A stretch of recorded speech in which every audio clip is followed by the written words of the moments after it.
නමෝ තස්ස භගවතු අරහතෝ සම්මා සම්බුද්දස්ස.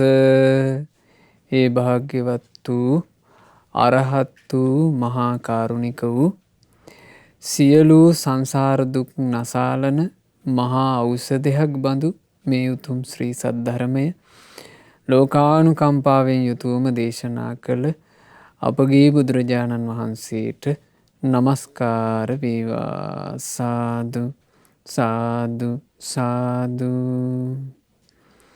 මාගේ ගුරු දේවෝත්තම පරම පූජනීය පින්වත් ලොකු ස්වාමීන් වහන්සේට ගෞරවාදර වන්දනාව වේවා. සාදු සාදු සාදු. ගරුතර මහා සංඝරත්නයන් අවසරයි, ශ්‍රද්ධාවන්ත පින්වතුනි, අද දවසේ මේ ධර්ම දේශනාවට දායකත්වයන් දරමින් ධර්ම දානමේ පින්කම සිද්ධ කරන්නේ උතුරු එංගලන්තයේ වෙසෙන පින්වත් වරුණ පතිරාජ, ගයනි, අමෙන්ඩා, අමීලියා යන පින්වත් පිරිස විසින් ඒ සියලු දෙනාගේ සුජීවත්ව සිටින දෙමාපියන්ට මේ සියලු පින්වල ආශිර්වාද බලයෙන් නිදුක් නිරෝග සුවයම සැලසේවා කියන ප්‍රාර්ථනාවෙනුයි අද දවසේ ධර්ම දානමය පින්කම සිද්ධ කරන්නේ. පින්වතුනි, අද ධර්ම දේශනාවේදී අපි ශ්‍රවණය කරන්නේ ගිරිමානන්ද මහරහතන් වහන්සේගේ ජීවිතය. ගිරිමානන්ද මහරහතන් වහන්සේගේ ජීවිතය ගැන කතා කරනකොට ඒ ජීවිතය තුළ අපිට කතා කරන්න තියෙන බොහෝම වටින ඉතාම සුන්දර සූත්‍ර දේශනාවක් තියෙනවා. ඒ දේශනාව තමයි ගිරිමානන්ද සූත්‍රය.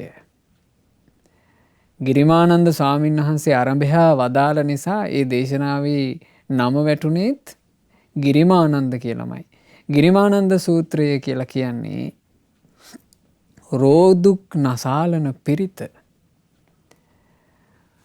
අදටත් රෝග පීඩාවලින් මේ කය ගිලන් වෙලා අසනීප වෙලා ඉන්න අවස්ථාවල ඒ අසනීප වෙච්ච අයට නිදුක් නිරෝග සුව ප්‍රාර්ථනා කරමින් සජ්ජායනා කරනු ලබන පිරිතක් ගිරිමානන්ද පිරිත කියලා කියන්නේ. අපිට අද දවසේ මේ ලස්සන ධර්මය අහන්න ලැබෙනවා. මේක ධර්මයේ කලක් තිස්සේ ශ්‍රවණය කරපු පින්වතුන්ලාටත් වටින එකක්. ඒ වගේම ධර්ම ශ්‍රවණයට ආගන්තුක පිරිසටත් මේ ධර්මය ඊටාම වටින එකක්. ජීවිතය ගැන ඊටාම පුළුල්ව තේරුම් ගන්නට වටින ලස්සන කරුණු ටිකක් මේ ගිරිමානන්ද සූත්‍ර දේශනාවේදී අපිට ඉගෙන ගන්න ලැබෙනවා. ගිරිමානන්ද මහරහතන් වහන්සේ කියලා කියන්නේ සංසාරයේ පින්පුරපු මහා පින්වන්තෙක්. උන්වහන්සේ පින්පුරන්ට පටන් ගත්තා කියලා අපේ අටුවා පොත් වහන්සේලා තුල සඳහන් වෙන්නේ සුමේද බුදුරජාණන් වහන්සේගේ බුද්ධ ශාසනයේ ඉඳලා. ඒ කාලේ ඉඳලා පින්පුරාගෙන පැමිණිලා ඔන්න මේ අපේ ගෞතම බුදුරජාණන් වහන්සේගේ බුද්ධ කාලේ උපන්නා රජගහ නුවර සේනීය බිම්බිසාර රජුරුවන්ගේ පුරෝහිත බ්‍රාහ්මණයාගේ පුතා විදිහටයි උපන්නේ. ඉපදිලා තරුණ වයසේදී ගෞතම බුද්ධ ශාසනයේ පැවිද්දටපත් වුණා. පැවිදි වෙලා අපේ ගිරිමානන්ද තෙරුන් වහන්සේ ඊටාම සීලවන්තව, ගුණවන්තව ශාස්ත්‍රඥ වහන්සේ ඇසුරු කරමින්, ගුණවත් සංඝයා ඇසුරු කරමින් බොහෝම ගුණ සම්පන්න ජීවිතයක් ගත කළා. ඔහොම ගත කරද්දී ඒ කාලේ අපේ භාග්‍යවත් බුදුරජාණන් වහන්සේ සැවැත් නුවර ජේතවනාරාමේ අනේපිට සිටුතුමා කරවපු අසපුවේ වැඩ හිටියේ. ඒ කාලේ අපේ ගිරිමානන්ද තෙරුන් වහන්සේට බොහෝම දරුණු රෝගාබාධයක් වැළඳුණා. වැළඳිලා ඒ රෝග පීඩාවෙන් දුකටපත් වෙලා බොහෝ ගිලන්ව තමයි ඒ කාලේ වැඩ හිටියේ. එතකොට අපේ ආනන්ද තෙරුන් වහන්සේ බුදුරජාණන් වහන්සේ සමීපයට වැඩම කරලා භාග්‍යතුන් වහන්සේට වන්දනා කරලා කියනවා, ස්වාමීනි භාග්‍යතුන් වහන්සේ, අපගේ ගිරිමානන්ද තෙරුන් රෝග පීඩා වැළඳීමෙන් කායික දුකට පත්වීමෙන් බොහෝ ගිලන්වයි වැඩ ඉන්නේ.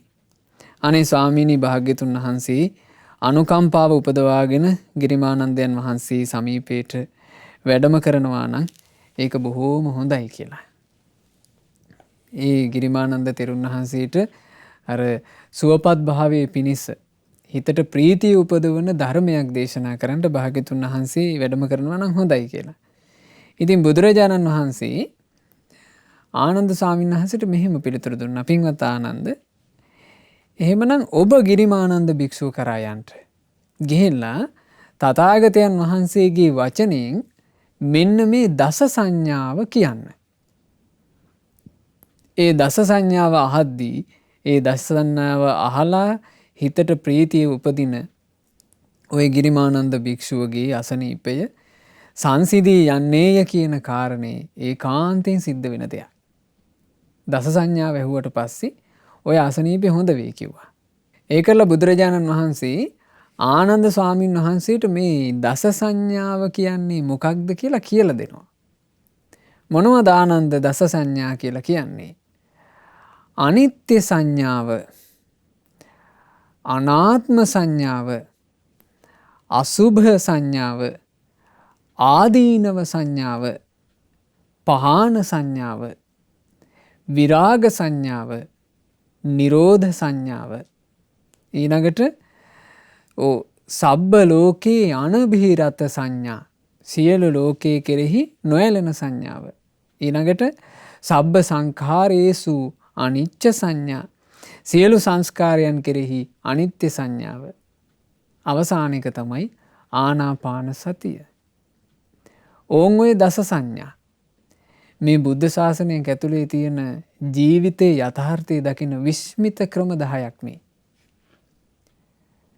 ජීවිතයේ යථාර්ථය දකින්න, ජීවිතයේ ඇත්ත දකින්න තියෙන විස්මිත ක්‍රම 10ක් දස සංඥා කියන්නේ. සාමාන්‍ය පිංගුතුනේ මේ ජීවිතේ දිහා අපි බලන්නේ කොච්චර බොල් විදිහටද කියලා මේ අර්ථය අහපුවම කෙනෙකුට තේරෙනවා. මේ විදිහට නේද ඇත්තටම ජීවිතේ බැලිය යුත්තේ කියලා.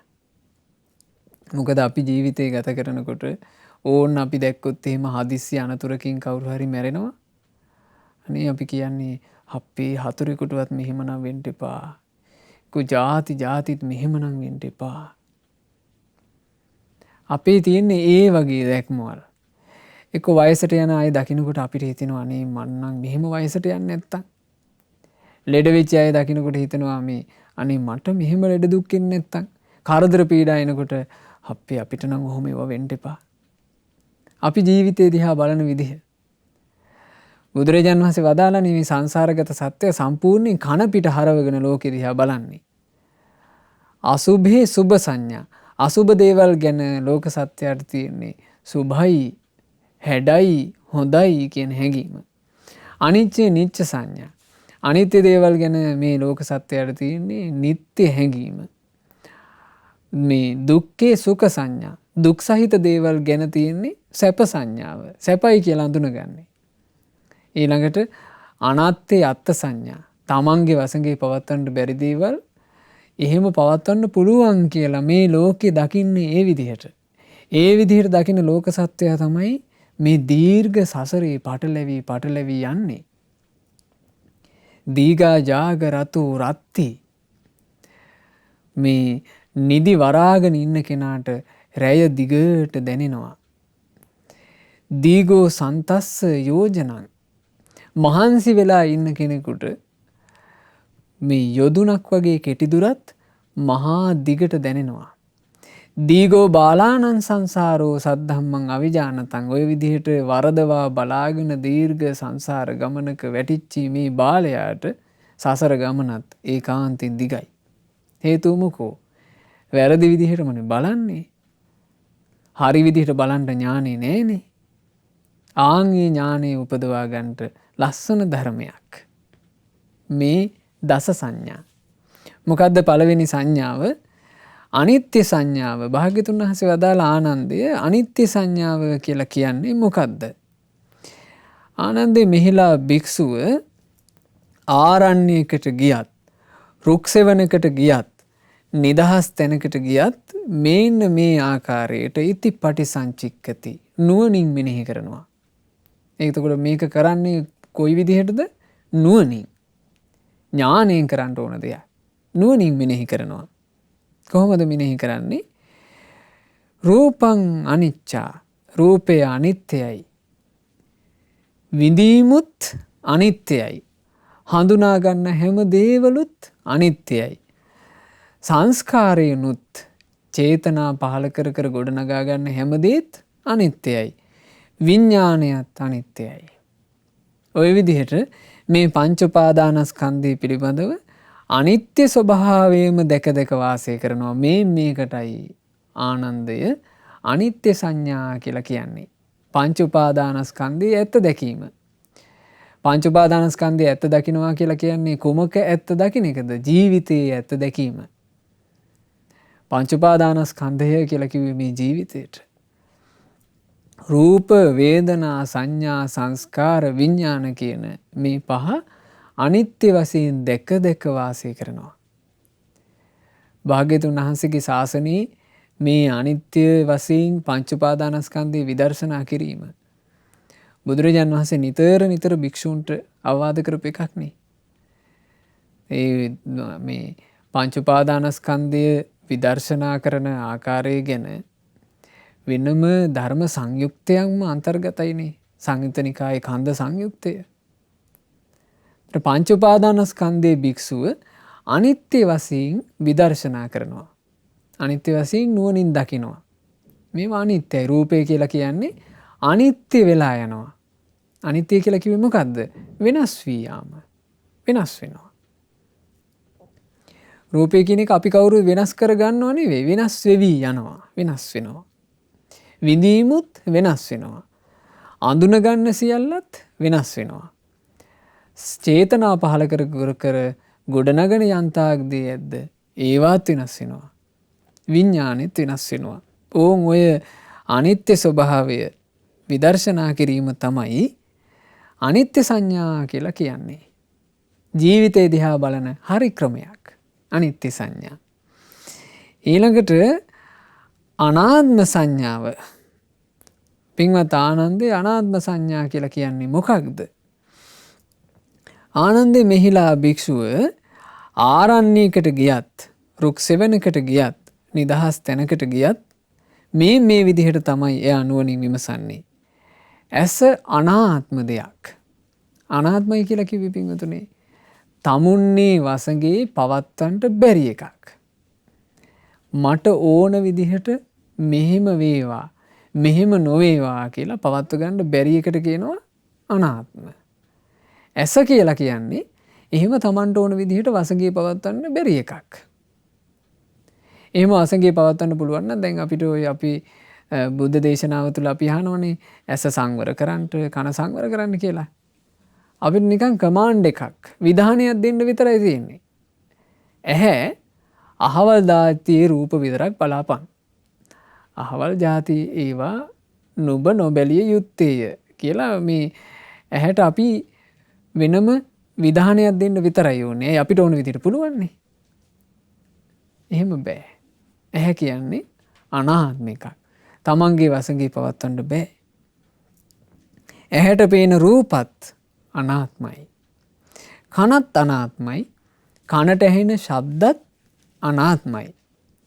නාසයත් තමන්ගේ වසඟේ පවත්වන්න බැරි එක.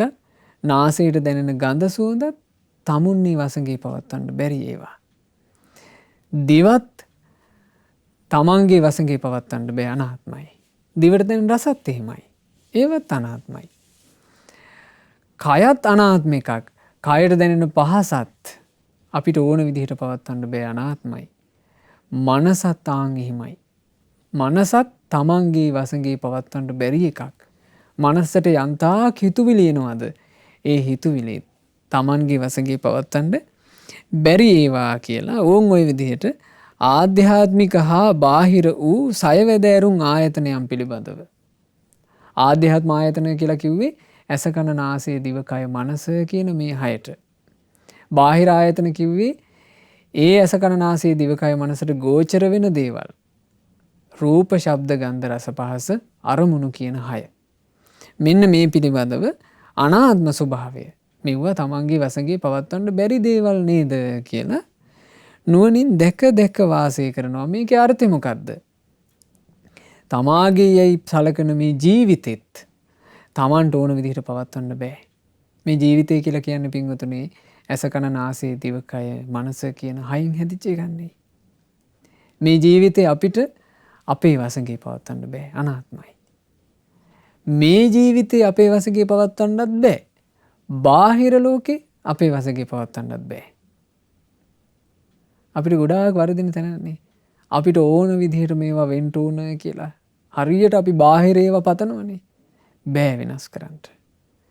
බාහිර යන්තාක් රූප ශබ්ද ගන්ධ රස පහස අරමුණු වෙද්ද ඒ සියල්ලද තමාගේ වසඟේ පවත්වන්නට බැරි ඒවායි. මේ තමයි සත්‍යය. මෙහෙම තමයි ජීවිතයේ ඇත්ත දකින්න ඕන. ඉතින් එහෙම තමයි අනාත්ම සංඥාව භාග්‍යතුන් වහන්සේ වදාළේ. ඊළඟට තුන්වෙනි සංඥාව අසුභ සංඥා. ආනන්දේ කුමක්ද අසුභ සංඥා කියන්නේ? මෙහිලා භික්ෂුව තමන්ගේ ශරීරය ගැනම මෙහෙම විමසනවා කියනවා. යටිපතුලෙන් උඩ සිට හිස කෙස් වලින් පහළට සමකින් වැසී තිබෙන්නා වූ නාන ප්‍රකාර වූ අසුචියෙන් පිරුණු මේ කය පිළිබඳවම නුවණින් විමසනවා. මේ ශරීරය ගත්තොත් මේ යටිපතුල් වලින් උඩටත් හිස කෙස් වලින් පහළටත් මේකේ සම්පූර්ණයෙන්ම තියෙන්නේ අසුචි කොටස් නේද? මොනවද මේ අසුචි කොටස්? කෙස්, ලොම්, නියපොතු, දත්, සම, මස්, නහරවැල්, ඇට, ඇටමිදුළු, වකුගඩු, හදවත, අක්මාව, මේ දලඹුව, බඩදිව, පෙනහලු, කුඩා බඩවැල්, මහ බඩවැල්, ආමාශය, අසූචි, හිස්මොලය, ඊළඟට ද්‍රව වශයෙන් තියෙනවා පිත්ත, සෙම, සැරව, ලේ, දහදිය, තෙල් මන්ද, බුරුණු තෙල්, කඳුළු, කෙල සොටු, සඳ මිදුළු, මූත්‍ර මේ විදිහට මේ ශරීරයේ තියෙන කුණුප කොටස්. ඇත්තෙම බුදුරජාන් වහන්සේ වදාළේ නුවණින් සලකන භික්ෂුවට තේරෙනවා කියනවා මේ ශරීරය කියලා කියන්නේ හරියට අසූචි පුරවලා කැටයන් කරවපු භාජනයක් වගේ. භාජනයක් තියෙනවා මේ බාහිරින් බලපුවම නම් පේනවා හරි ෂෝක් හරි හැඩයි නේ කියලා. හැබැයි පුරවලා තියෙන්නේ සම්පූර්ණයෙන්ම අසූචි වලින්. ලස්සනට කැටයන් කරපු මැටි භාජනයක් අසූචියෙන් පිරෙවුවා වගේ මේ ශරීරේ. මැටි භාජනයේ කොතනින් හරි චුට්ටක් කැඩුන ගමන් එළියට එන්න තියෙන්නේ අසූචියක්. හැම තිස්සෙම වැగిරෙන්නේ අසූචියක්. මේක තමයි ශරීරයේ ඇත්ත. ඉතින් භික්ෂුවන් මේ ඇත්ත සිහි කරනවා. ඇත්ත සිහි කර කර වාසය කරනවා. ඇත්ත සිහි කිරීම කියන එක මේ ලෝකේ කරන්නේ පින්වතුනි නුවණැත්තෝ. නුවණැත්තා ඇත්තට ආසයි. සත්‍ය වැළඳ ගන්නවා. නුවණ නැති තැනැත්තාට ඇත්ත ඇහෙනකොට ඇත්ත හරි තිත්තයි. ඇත්ත කරකසයි. ඒක නම් ඇත්තෙන් පලා යනවා. එයා ආසයි බොරුවක් වැළඳගෙන ඉන්න. අම්මෝ ඒ අසුබ විදිහට මොකටද හිතන්නේ මේ හොඳට ඉන්න තියෙන එකේ. එයා බොරුවට ආස කරනවා. එයා බොරුවට ආස කරන්නේම තමන් වැසිකිලි කැසිකිලි කරන ටික පවා මේ හොඳට දිවාරෑ දෙකේම මේ තමන්ගේ ශරීරයේ යථාර්ථය පෙනිපෙනී. තමන් වැසිකිලි කැසිකිලි කරනකොටම තමන්ට තේරෙනවා මේකේ තියෙන්නේ අසූචි නෙව කියලා.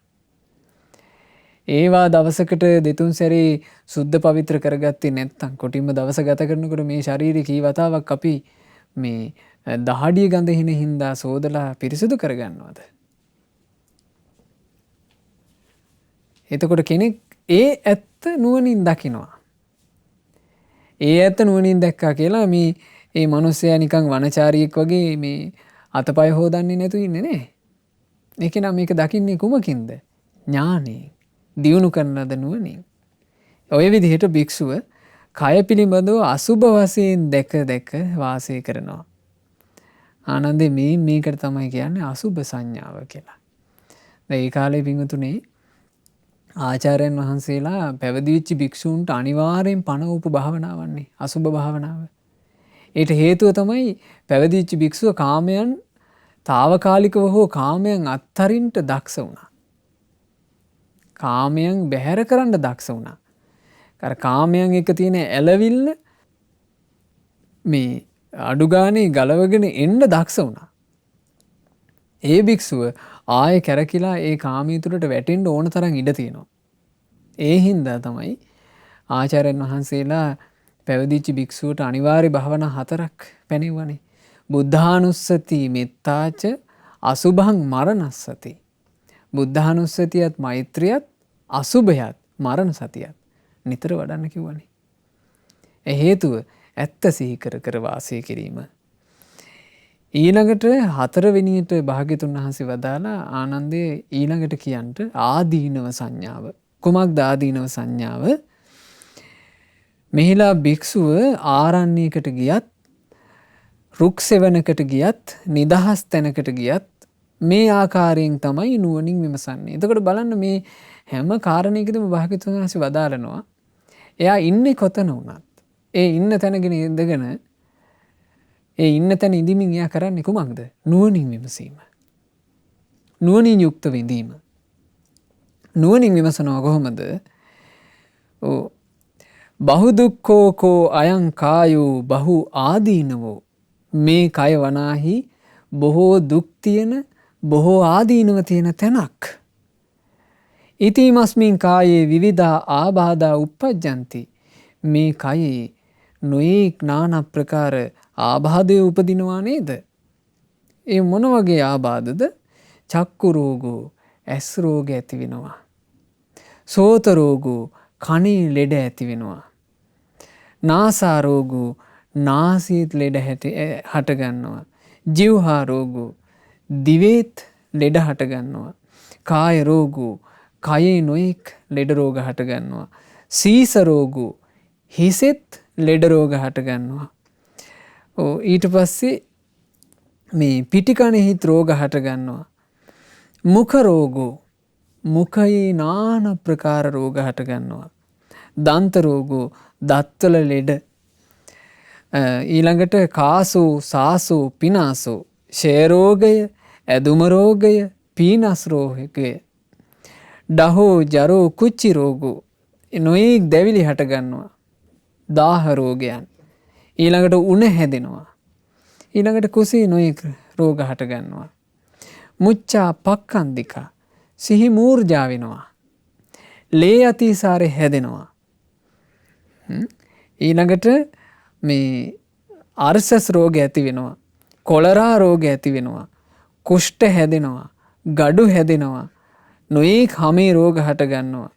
ඊළඟට තව ශ්වසන පද්ධති ශ්වසන රෝග ඇති වෙනවා. අපස්මාර රෝග ඇති වෙනවා. දද රෝග ඇති වෙනවා. තව කඩු වේගන් රෝග. ඊළඟට කහද්දී ගෙඩි හටගත්ත රෝග ආදී මේ විදිහේ රෝග රාශියක් භාග්‍යතුන් වහන්සේ වදාලා අංශභාගය හැදෙනවා. පිළිකා හැදෙනවා. බගන්දර හැදෙනවා. මේ ඔක්කොම හැදෙන්නේ කොහාටද? මේ කයටයි. මේ ඔක්කොම ටික හැදෙන්නේ කොහෙටද? කයට. අපි එක එක්කෙනෙක් උරුම කරගත්ත කයට මේ ඔක්කොම හැදෙනවා. රෝග නිඩ්ඩං පබංගුරං කය වනාහි රෝගේ නම් වූ බිජුවට දැමීමට තැනූ කූඩුවයි. එහෙමයි භාග්‍යතුන් වහන්සේ වදාළේ. මේ කියාපු රෝග ඔක්කොම හටගන්නේ පින්වතුනි ශරීරෙට. පිත්ත සමුට්ඨාන ආබාධා ඇතැම් රෝගී පිතෙන් හටගන්නේ. සෙම්ම සමුට්ඨාන ආබාධා ඇතැම් රෝගී සෙම නිසා හටගන්නේය. වාත සමුට්ඨාන ආබාධා ඇතැම් රෝගී වාතය නිසා හටගන්නේය. සන්නිපාතික ආබාධා මේ තුනම කිපීමෙන් ඇතැම් රෝගයෝ හටගන්නේය. ඊළඟට උතු පරිණාමජා ආබාධා ඍතු විපර්යාස සිද්ධ වෙනකොටද ආබාධ හටගන්නේය. විසම පරිහාරජා ආබාධා වැරදි විදිහට කය පරිහරණය කරන්න ගියාමත් රෝග හටගන්නේය. දැන් ඔය තියෙනවානේ නොයෙකුත් මේ සමාජ රෝග ඒඩ්ස් වගේ රෝග හටගන්නේ වැරදි විදිහට කය පාවිච්චි කරන්න ගිහිලා. ඊළඟට ඔන්න මේ මත්පැන් මත්ද්‍රව්‍ය බොණ්ඩ යනකොට ඒක බිබී විනෝද වෙවි ඉන්නවා. මේ ඉන්න වැරදි විදිහට කය පාවිච්චි කරලා ලෙඩ වෙනවා. ලේ වමනේ දදා මැරෙනවා. සිගරට් බොනකොට පෙට්ටියම ගහලා තියෙනවා සිගරට් කියන්නේ මේ පිළිකාකාරකී කියලා. ඒක දිහා බල බල බොනවා. මේ ඊට පස්සේ කටවල් වල කෑලි කපලා ඉන්නවා. වැරදි විදිහට කය පරිහරණය කරන්න ගියාමත් රෝග හට ගන්නවා. කම්ම විපාකජා ආබාධා. කර්ම විපාක හින්දත් ලෙඩ රෝග හට ගන්නවා. ඊළඟට කොහොමත් ස්වභාවයෙන් තියෙනවා කියනවා සීතං සීතලෙන් හටගන්න ලෙඩ, උන්හං උණුහුමෙන් හටගන්න ලෙඩ, ජිගච්ඡා බඩගින්න නිසා ලෙඩ, පිපාසා පිපාසය නිසා ලෙඩ. ඊළඟට මේ උච්චාරෝ පස්සාවෝති මල පහ මේ කිරීම මූත්‍රා කිරීම මුල් කරගෙන හටගන්නවා රෝග. ඔක්කොම ලෙඩ. මේ විදිහට කතා කරන යන්තාක් ලෙඩ ඇද්ද මේ ලෙඩ ඔක්කොම හැදෙන්නේ මේ බම්බයක් විතර උස මේ පුංචි ශරීරෙට. ඉතින් මේකට කියන්න බැයිද දුක් ගොඩ කියලා. මේක දුක් ගොඩක්. බොහෝ දුක් තියෙන එකක්, බොහෝ ආදීනව තියෙන එකක් කියලා භික්ෂුව නුවණින් දකිනවා. මේක තමයි ආදීනව සංඥාව. බලන්න මේ සත්‍යම සිහි කර කර වාසය කරන හැටි නුවණ තියෙන භික්ෂුව. ඊළඟට භාග්‍යතුන් වහන්සේ වදාළ ආනන්දයේ පස්වෙනි සංඥාව තමයි පහාන සංඥා. ජීවිතේට ගොඩාක් වටින එකක් මේක. පහාන සංඥාව යනු කුමක්ද? මෙහිලා භික්ෂුව උපන්නා වූ කාම විතර්කයන් නොයිවසන්නේය. ඒ භික්ෂුව ජීවිතේ ගත කරනකොට කාම විතර්ක හට ගන්නවා. කාමුක අදහස්. ඒ කාමුක අදහස ඒ භික්ෂුව ඉවසන්නේ. ඊළඟට හට ගන්නවා ව්‍යාපාද විතර්ක. ඉවසන්නේ. ඊළඟට හට ගන්නවා අකාරුණික හිංසා විතර්ක. ඒවා ඉවසන්නේ. ඊළඟට ඇති වෙනවා හිත ඇතුලේ නොඑක් පාපී අකුසල් විතර්ක. ඒ පාපී අකුසල් විතර්කත් ඔහු නොයිවසන්නේය. අත්හරින්නේය. දුරු කරන්නේය. නැති කරන්නේය. අභාවයට පත් කරවන්නේ. අර උපන්නා වූ අකුසලේ සම්පූර්ණයෙන්ම නැත්තට නැති කරලා දානවා භික්ෂුව. එසේ නැති කරනවාට, එසේ ප්‍රහාණය කරනවාට, දුරු කරනවාට කියනවා පහාන සංඥා. හරියට තමන්ට අනතුරු කරන්ට ඉන්න සතුරෙක්ව පන්නා දමනවා වගේ. අර අකුසලේ සම්පූර්ණයෙන්ම දුරු කරලා දානවා. බලවත් පුරුෂයෙක් දුර්වල පුරුෂයෙක්ව අල්ලගෙන මඩිනවා වගේ අකුසලේ මැඩලා දානවා. මේකට කියනවා පහාන සංඥා. ඊළඟට බුදුරජාණන් වහන්සේ වදාලා ආනන්දය ඊළඟට කියලා දෙන්න ඊළඟ සංඥාව විරාග සංඥා. විරාග සංඥාව කියන්නේ කුමක්ද? භික්ෂුවන් මෙන්න මෙහෙම නුවණින් සිහි කරනවා. ඒතං සන්තං මේකමයි ශාන්ත දේ. ඒතං පනීතං මෙයමයි ප්‍රනීත දේ.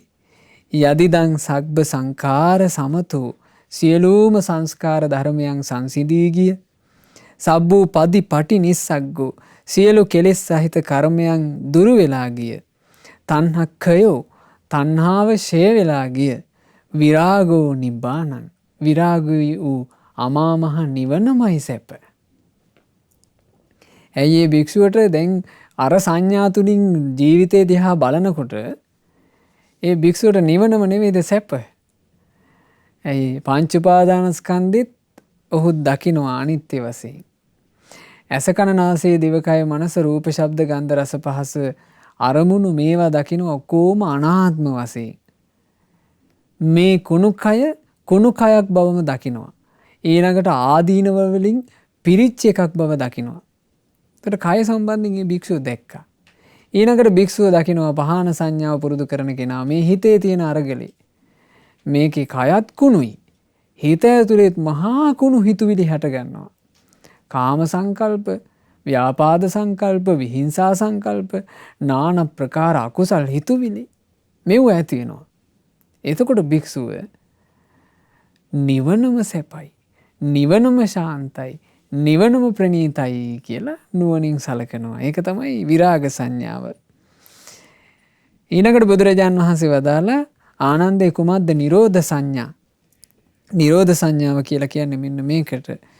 භික්ෂුව ආරණ්‍යයකට ගියත්, නිදහස් තැනකට ගියත්, රුක් සෙවණකට ගියත් මෙහෙම කියනවා නුවණින් විමසන්නේ. ඒතං සන්තං ඒතං පනීතං මේමයි ශාන්ත, මේමයි ප්‍රනීත.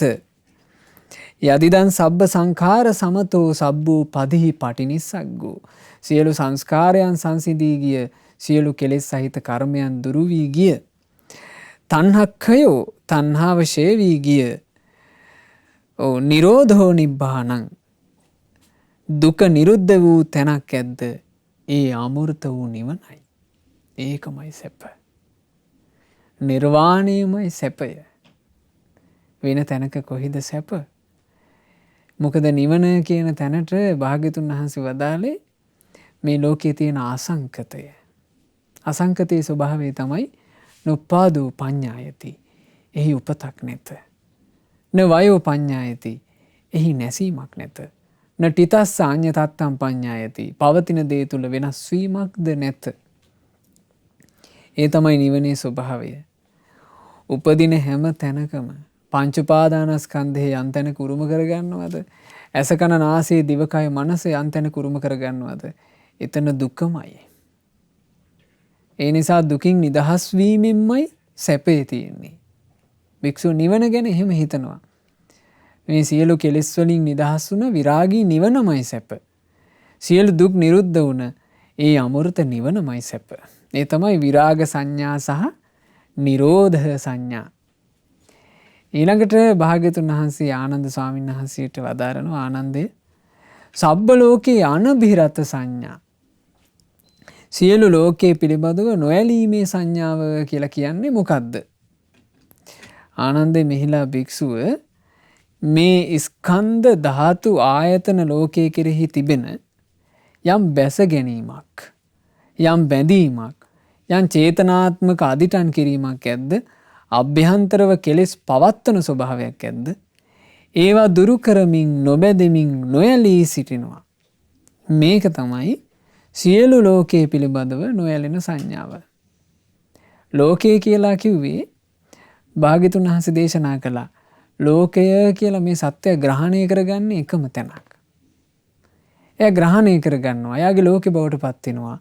රූප වේදනා සංඥා සංස්කාර විඥාන කියන මේ ස්කන්ධ ටික එක්කෝ. එහෙම නැත්නම් මේ ධාතු පඨවි ආපෝ තේජෝ වායෝ කියන මේ සතර මහා ධාතුන්ගෙන් හැදිච්ච චුට්ට. එහෙම නැත්නම් මේ ආයතනයන් හයෙන් සකස් වෙච්ච ජීවිතේ. මේක තමයි යාට ලෝකේ බවට පත් වෙන්නේ. ලෝකේ අනින් මොන දේවල් තිබුණත් එයාට ලෝකේ බවට පත් වෙන්නේ මේ ස්කන්ධ ධාතු ආයතන වලින් හැදිච්ච ජීවිතේ. මේ ජීවිතේ ගැන යම් බැස ගැනීමක් තියෙනවද? මේක මගේ, මේක මම, මේක මට ඕන විදිහට පවත්වන්න පුළුවන් කියලා බැසගත්ත බවක් තියෙනවද? ආන්ගේ බැසගත්ත ස්වභාවය, ඒ බන්ධනේ, ඒ චේතනාත්මකව මේ ග්‍රහණය කරගෙන ඉන්න ස්වභාවය දුරු කර වාසය කරනවා. මේක තමයි සියලු ලෝකයේ පිළිබඳව නොයැලීමේ සංඥාව. ඉතින් ලෝකයේ යථාර්ථය නුවණින් සලකමින් ඉන්න කෙනෙකුට මේකේ එහෙම මේ අල්ලගෙන සැපක් විඳින්න තැනක් නැහැ කියන එක තේරෙනවනේ පින්වතුනි. ඒ කාලේ ගිහි ශ්‍රාවකයන්ට පවා මේ ධර්මය අහලා මේ ධර්මයේ තුලින් ජීවිතය ගැන දුෂ්කර මොහොතවල වල පවා නුවණින් සලකන්න තරම් දක්ෂකමක් තිබිලා තියෙනවා. අපි ගත්තොත් අර විදුබුඩබ ශාක්‍යයේ සිද්ධියේදී විදුබුඩබ ශාක්‍යයා මහා ශාක්‍ය සංහාරය සිද්ධ කරලා ශාක්‍ය ඔක්කොම සමූල ඝාතනය කරලා අර ස්ත්‍රීන් 500ක් අල්ලන් ගියානේ. ඒ ශාක්‍ය කුල කුමාරිකාව තමන්ගේ සේවක පිරිස සතුටු වෙන්න සේවක පිරිසගේ මේ කාම ඇවිස්සිල්ල සපුරා ගන්නට මේ ස්ත්‍රීන් ටික අරගෙන ගියේ වද දෙන්න හිතාගෙන. ඒ අරගෙන යනකොට මේ ස්ත්‍රීන් 500 දෙනාට දැන් ඉහිලුම් නැහැ. දරාගෙන ඉන්න බෑ තමන්ගේ ජීවිතවලට සිද්ධ වෙච්ච නැස්පැති ටික. මේ ඔක්කොම නැස්පැති කරපු කෙනා තමයි දැන් තමන් වැදගෙන යන්නේ. ඒ ශාක්‍ය කුල කුමාරිකාවෝ ටික ශාප කරන්න පටන් ගත්තා විදුඩබයට. ශාප කරනකොට විදුඩබට කේන්ති ගියා. කේන්ති ගිහිල්ලා කිව්වා තමන්ගේ සේනාවට අනකලා ওই කාන්තාවන්ගේ තත් කකුල් ටික කපලා උන්හි ගොඩ ගහලා යමල්ලා කියලා. දැන් සේවකයෝ එහෙම කළා. අර කාන්තාවන් අත් කකුල් දෙකම නැතුව ලේ විද විද වැටිලා ඉන්නවා 500ක්. ඔය වෙලාවේ භාග්‍යතුන් වහන්සේ ඒක දැක්කනේ. බුදුරජාණන් වහන්සේ එ르දිමත් භික්ෂුවකට ඒ අයට දහම් අවවාද ලබා දෙන්න කියලා අවවාද කළා. ඒ භික්ෂුව එ르දියෙන් ඇවිල්ලා කිව්වා නැගණිවරුනි මේ තමයි සසර. අපි සැපයි කියලා හිතාගෙන යන සසරේ හැටි මේ. සංසාර ගමනේ ස්වභාවය මෙහෙම කටුකයි කියලා භාග්‍යතුන් වහන්සේ වදාලා නොවේද? මෙච්චර කාලයක් මේ ආපු දීර්ඝ සසරේත් මහා සාගරේ වතුර පරදන තරම් ඇඬුවා කියලා බුදුරජාණන් වහන්සේ වදාලා නොවේද? මහා සාගරේ වතුරට වඩා රුධිරය හෙළුවා කියලා බුදුරජාණන් වහන්සේ වදාලා නොවේද? නැගණිවරුනි සංසාරේ යන්න ගියොත් මීට වඩා ගොඩාක් දුක් විඳින්න වෙයි. ඒ නිසා නැගණිවරුනි දැම්මම මේ මොහොතේම ඔය සසර අත්හරින්න කිසිවක් අල්ලගන්න එපා. තමන්ගේ යයි කියලා කිසිවක් අල්ලගන්නත් එපා. බාහිරයයි කියලා කිසිවක් අල්ලගන්නත් එපා. දක්ෂ වුණා. තමන්ගේ ශරීරය තමන්ට වෙච්ච නැස්පැත්ති අයියෝ අපිට මෙහෙම කළා කියලා අල්ලගත්තේ නැහැ. මගේ ඥාතීන්ට මෙහෙම වුණා කියලා අල්ලගත්තේ නැහැ. අපිට මෙහෙම කළේ විඩුඩව කියලා අල්ලගත්තේ නැහැ. ඔක්කොම අත්හැරියා. නිදහස් වුණා. ඒ හැමදෙනාම නිවන දකින ශ්‍රාවිකාවෝ විදිහට මාර්ගඵල අවබෝධ කරගෙන කලුරිය කළා.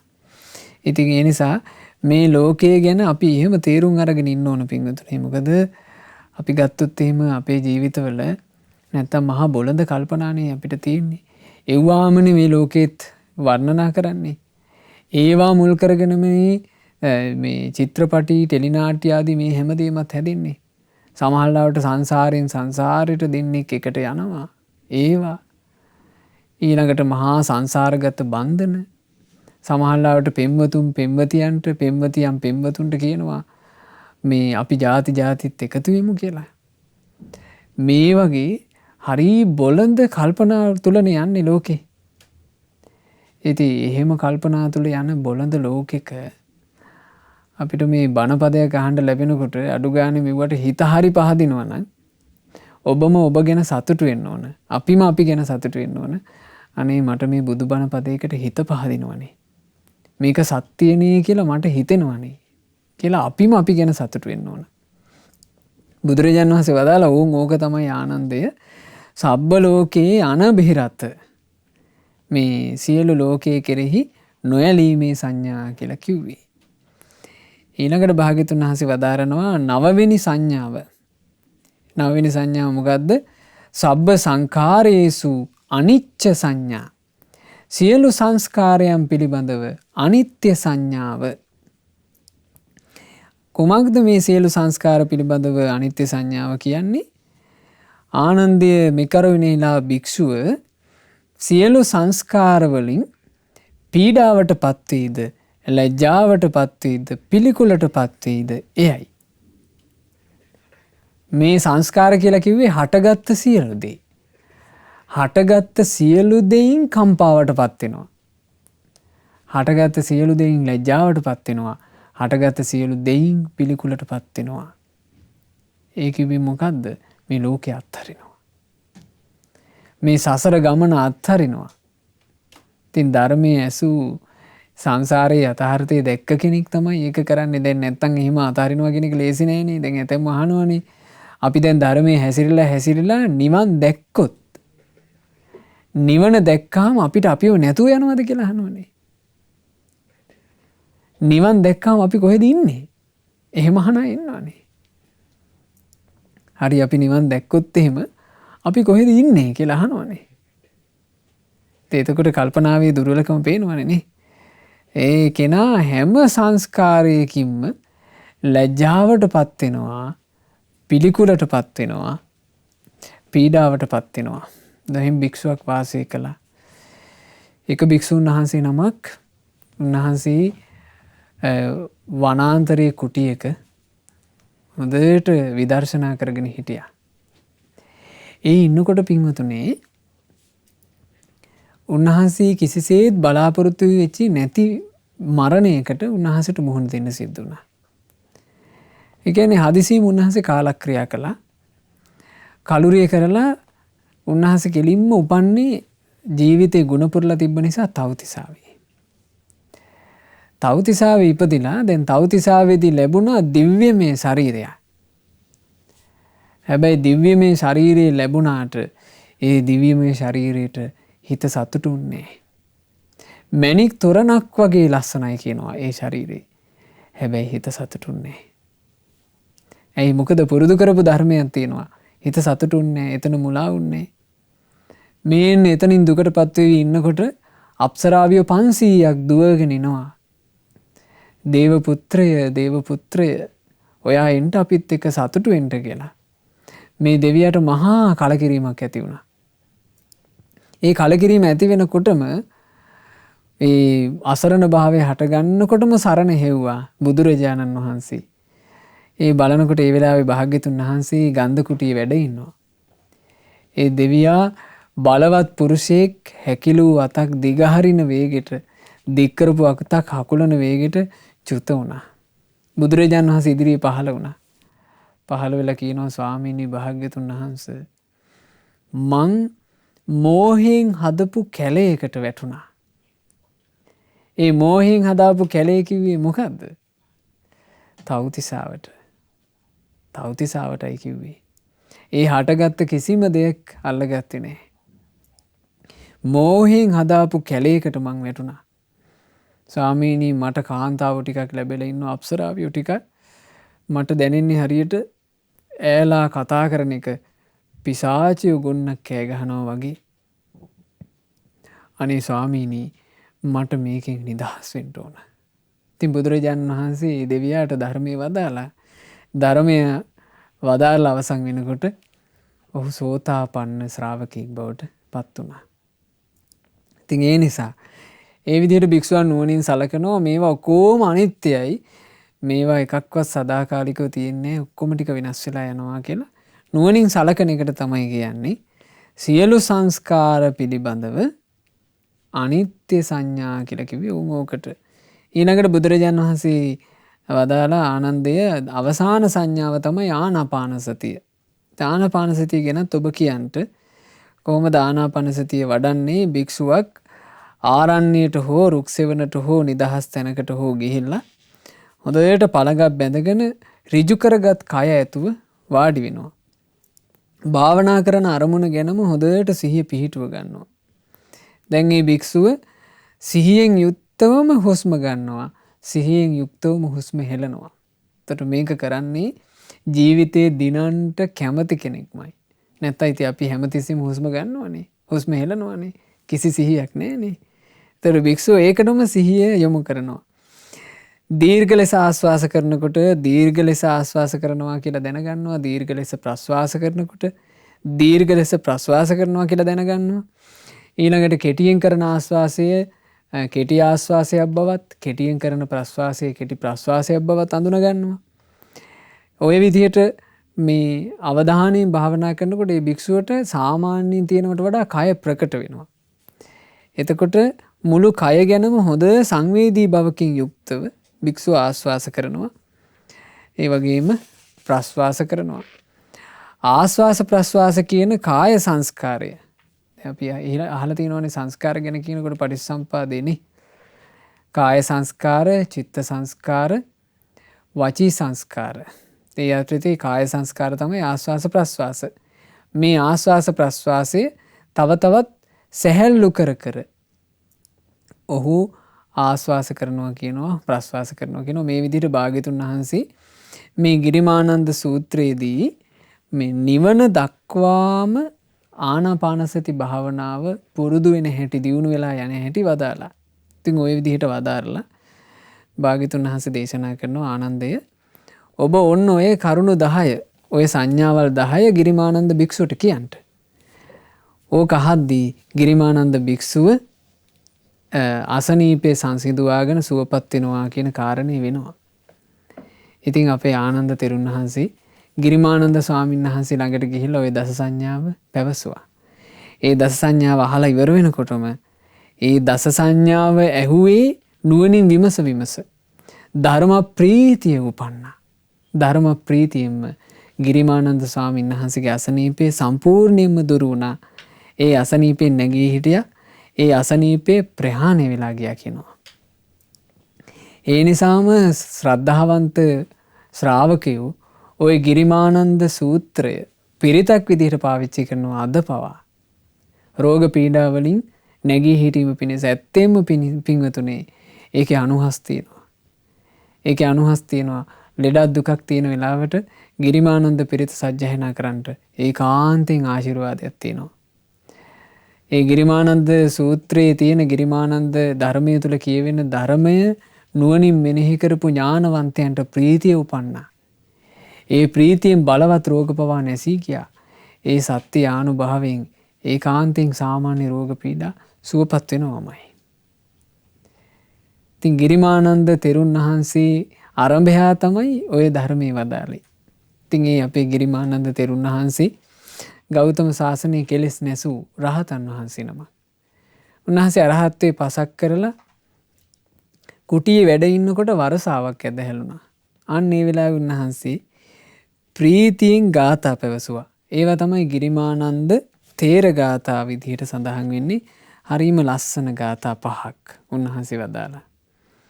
වැස්ස වහින්නේ ලස්සන ගීතයක් වගේ. මා ඉන්න කුටිය හොඳට සෙවිලි කරලා තියෙන්නේ. හරි සනීපයි. ජනේලෙත් වහලා තියෙන්නේ. සංසිඳුණු සිතෙනුයි මම ඉන්නේ.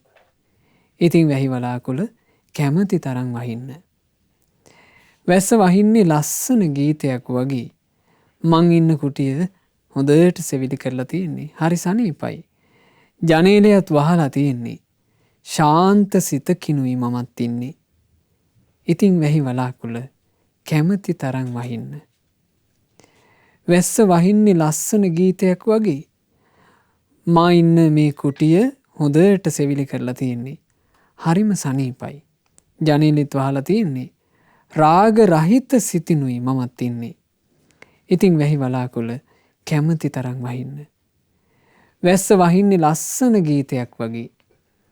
මං ඉන්න මේ කුටිය හොඳට සෙවිලි කරලා තියෙන්නේ. හරි සනීපයි. ජනේලෙත් වහලා තියෙන්නේ. ද්වේෂ රහිත සිතිනුයි මමත් ඉන්නේ. ඉතින් වැහි වලාකුළ කැමති තරම් වහින්න. වැස්ස වහින්නේ ලස්සන ගීතයක් වගේ. මං ඉන්න මේ කුටිය හොඳට සෙවිලි කරලා තියෙන එකක්. හරි සනීපයි. ජනේලෙත් වහලා තියෙන්නේ. මෝහ රහිත සිතිනුයි මමත් ඉන්නේ. ඉතින් වැහි වලාකුළ කැමති තරම් වැස්ස වහින්න. ඉතින් මේ ගාථා වදාළේ ගෞතම සාසනයේ ධර්ම අවබෝධයෙන් ජීවිතේ පරිපූර්ණ වශයෙන් සැපයට පත් කරගත්ත අපගේ ගිරිමානන්ද මහරහතන් වහන්සේ ගිරිමානන්ද රහත් මුනිදුන්ට අපගේ නමස්කාරය වේවා. සාදු සාදු සාදු. ඒ ගිරිමානන්ද රහතන් වහන්සේ ඇතුළු උතුම් රහතන් වහන්සේලා ධර්මාවබෝධය තුළ සැනසුන අමා මහ නිවනේ අපටත් සැනසෙන්ට වාසනාව ලැබේවා. සාදු සාදු සාදු.